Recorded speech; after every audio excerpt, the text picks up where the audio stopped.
Halo semuanya, bagaimana kabarnya hari ini? Semoga selalu sehat ya. Perkenalkan, nama saya Nabila Ayu Lestari. Di sini saya akan menjelaskan materi ilmu pengetahuan alam. Ini kita akan belajar materi IPAS di bab 2 pada topik A, yaitu memakan dan dimakan. Tujuan pembelajarannya yang pertama, mendeskripsikan hubungan antar makhluk hidup yang berkaitan dengan makanan dalam bentuk rantai makanan. Yang kedua, mengidentifikasi peran makhluk hidup pada rantai makanan. Dan yang ketiga, mendeskripsikan hubungan makhluk hidup pada jaring-jaring makanan di ekosistem yang lebih luas. Pada materi topik A ini ada A1 dan juga A2. A1 ini membahas materi rantai makanan yang akan kita buka terlebih dahulu. Nah, jadi rantai makanan adalah perjalanan makan dan dimakan dengan urutan tertentu antar makhluk hidup dalam suatu ekosistem tertentu. Nah, peran rantai makanan ini ada komponennya. Yang pertama ada produsen, kemudian konsumen, dan juga dekomposer. Kita akan bahas satu persatu. Tumbuhan adalah makhluk hidup yang dapat menghasilkan makanan sendiri melalui fotosintesis. Nah, si tumbuhan ini disebut sebagai produsen karena dia dapat menghasilkan makanannya sendiri melalui sinar matahari ataupun berfotosintesis. Selanjutnya ada konsumen. Konsumen adalah makhluk hidup yang dapat memakan makhluk hidup lainnya sebagai sumber makanan atau sumber energi. Jadi, si hewan-hewan ini merupakan konsumen. Si konsumen ini, dia tidak bisa menghasilkan makanannya sendiri karena dia tidak berfotosintesis. Jadinya, dia mendapatkan energi dari memakan makhluk hidup lainnya. Kemudian, konsumen dibedakan menjadi 4. Ada konsumen 1, konsumen 2, konsumen 3, dan juga konsumen 4 yang akan kita bahas satu persatu. Nah, ada konsumen tingkat 1, merupakan kelompok hewan yang memakan tumbuhan. Jenis hewan yang tergolong pada konsumen ini yaitu hewan herbivora ataupun omnivora. Nah, si belalang ini merupakan contoh hewan konsumen tingkat 1. Dia ini yang memakan produsen karena dia ini termasuk jenis hewan herbivora, yaitu hewan pemakan tumbuhan. Selanjutnya ada konsumen tingkat 2, merupakan kelompok hewan yang memakan konsumen tingkat 1. Hewan ini termasuk kelompok hewan karnivora ataupun omnivora. Nah, hewan si kelinci ini merupakan contoh hewan konsumen tingkat 2. Dia ini memakan konsumen tingkat 1 karena dia jenis hewannya adalah karnivora, yaitu hewan pemakan daging. Selanjutnya ada konsumen tingkat 3, merupakan kelompok hewan yang memakan konsumen tingkat 2. Sama dengan sebelumnya, hewan ini termasuk kelompok hewan karnivora ataupun omnivora. Nah, si ular ini merupakan contoh hewan konsumen tingkat 3 yang memakan konsumen tingkat 2 tadi. Nah, jenis hewannya sama, dia masih pemakan daging ataupun karnivora. Selanjutnya ada konsumen puncak ataupun konsumen final. Konsumen paling akhir bisa kita sebut sebagai puncak dari rantai makanan. Bagian tersebut bisa diisi dengan hewan karnivora atau omnivora. Biasanya hewan ini tidak diburu oleh hewan lainnya untuk menjadi makanan. Nah, di sini ada contoh hewan elang. Hewan elang ini merupakan contoh konsumen puncak ataupun konsumen final.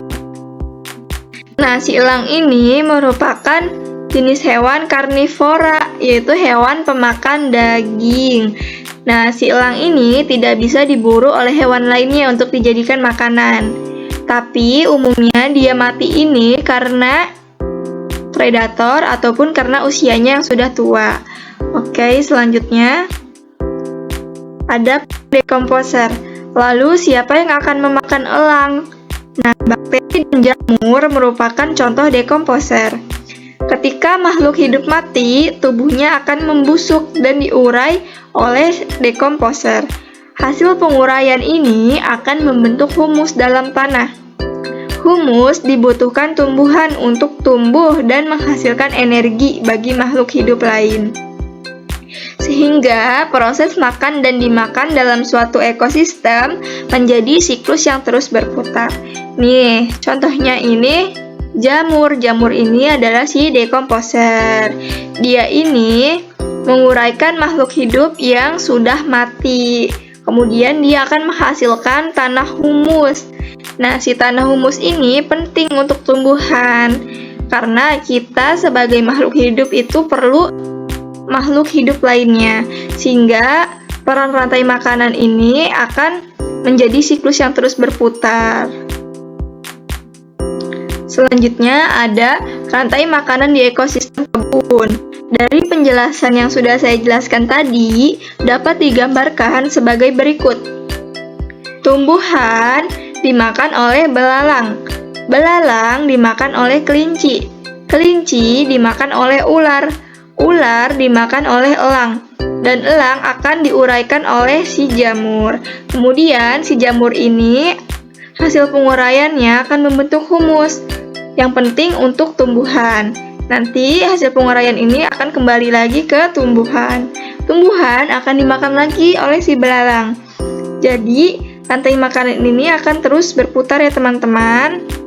Maka dari itu, penting bagi kita untuk menjaga keseimbangan ekosistem.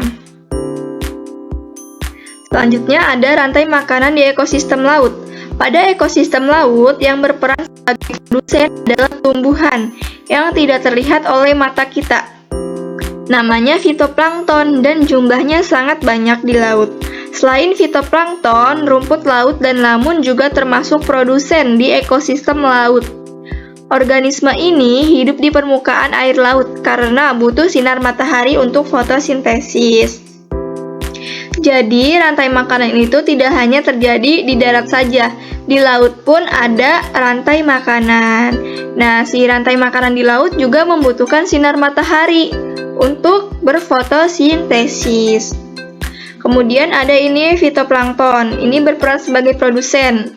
Fitoplankton ini tidak terlihat oleh mata kita. Nah, si fitoplankton dimakan oleh zooplankton. Zooplankton dimakan oleh si ikan-ikan kecil. Ikan-ikan kecil dimakan oleh ikan-ikan sedang.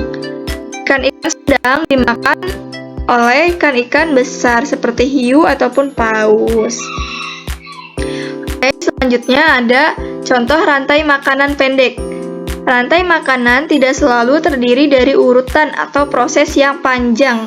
Karena ukurannya yang besar, gajah dewasa tidak memiliki predator alami. Gajah memakan berbagai jenis tumbuhan, termasuk rumput dan daun pohon akasia di padang rumput. Nah, jadi rantai makanan itu tidak selalu urutan yang panjang, bisa juga rantai makanan yang pendek. Contohnya ini, gajah memakan rumput. Rumput dimakan oleh gajah. Oke, selanjutnya ada contoh rantai makanan pendek lagi. Tanaman yang sudah busuk merupakan sumber makanan bagi cacing tanah. Oleh karena itu, cacing tanah juga berperan sebagai dekomposer. Pada cacing tanah, rantai makanan bisa terjadi sebagai berikut. Ini merupakan daun kering. Daun kering dimakan oleh si cacing tanah. Si cacing tanah ini akan dimakan oleh burung. Selanjutnya ada kedua, yaitu materi jaring-jaring makanan. Nah, jaring-jaring makanan merupakan kumpulan rantai makanan yang saling berkaitan pada satu ekosistem yang sama. Hal ini dapat terjadi karena dalam ekosistem yang luas, banyak makhluk hidup yang tinggal bersama. Apakah kamu dapat mengidentifikasi hubungan antar makhluk hidup pada gambar di bawah ini? Oke, jadi dalam satu ekosistem yang sama ini banyak makhluk hidup yang hidup bersamaan juga. Misal ini si bunga. Si bunga ini bisa dimakan oleh semut. Tapi si bunga ini juga bisa dimakan oleh si kupu-kupu. Seperti itu. Kalau misalkan kita jadiin rantai makanan, bunga dimakan oleh semut, semut dimakan kupu-kupu, kupu-kupu dimakan kumbang, kumbang dimakan laba-laba. Tapi kalau dalam rantai makanan seperti ini. Nih, kalau dalam rantai makanan seperti ini. Bunga berperan sebagai produsen, bisa dimakan oleh kupu-kupu, bisa dimakan juga oleh laba-laba. Tapi si bunga ini juga bisa dimakan oleh semut. Nah, si semut juga bisa dimakan oleh kumbang. Kemudian kumbang juga bisa dimakan oleh laba-laba. Ada beberapa rantai makanan yang ada pada jaring-jaring makanan di atas. Jika kalian perhatikan, laba-laba ini berperan sebagai konsumen 2 dan konsumen 3. Jadi di sini ada 2 rantai makanan ya teman-teman. Yang pertama ini ada bunga dimakan kupu-kupu, kupu-kupu dimakan laba-laba. Itu rantai makanan 1. Kemudian bunga dimakan oleh semut, semut dimakan kumbang, kumbang dimakan laba-laba. Itu merupakan konsumen 2. Itu merupakan rantai makanan 2. Oke, selanjutnya kita akan mengerjakan kuis. Di sini ada 3 nomor, kita buka nomor 1 dulu. Pada komunitas kebun terdapat urutan rantai makanan sebagai berikut. Ada tumbuhan, belalang, katak, ular, dan juga elang. Ular berada pada tingkatan berapa? Iya, ular berada pada konsumen tingkat 3. Jawaban kamu benar. Selanjutnya kita buka nomor 2. Contoh konsumen sekunder adalah 1, 2, 3, 4, 5. Iya, jawabannya adalah katak. Jawaban kamu benar lagi.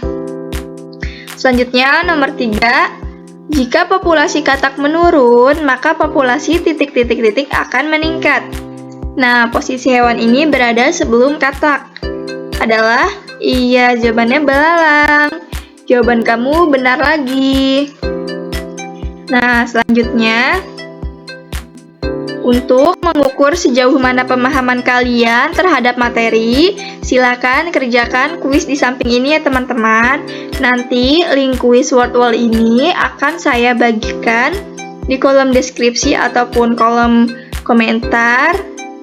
Nanti link Canva juga akan saya bagikan teman-teman biar teman-teman mengakses 2 link tersebut.